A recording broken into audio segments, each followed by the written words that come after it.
Okay guys, so what I'm going to be doing is what your next step will be if you did the sourdough starter. I moved mine into a little bit of a larger container because it got heavy and a lot and it was overflowing.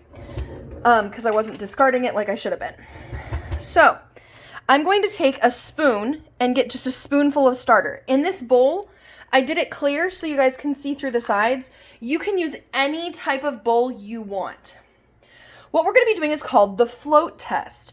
Now, it's literally a test to see if your starter has gotten enough yeast in it to make it float. So I'm just going to take a spoonful of yeast of my starter and drizzle it in.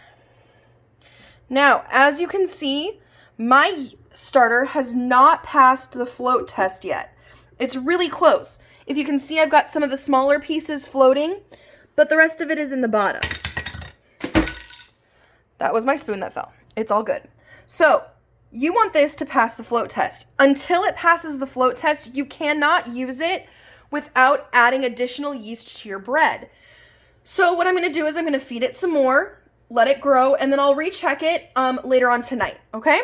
So, go ahead and start your guys' float tests. If it passes, awesome. You can move on and use the recipe that I have on the Blackboard website. If it does not pass, feed it and check it again in the morning. I'm also going to link a try guys video for you guys.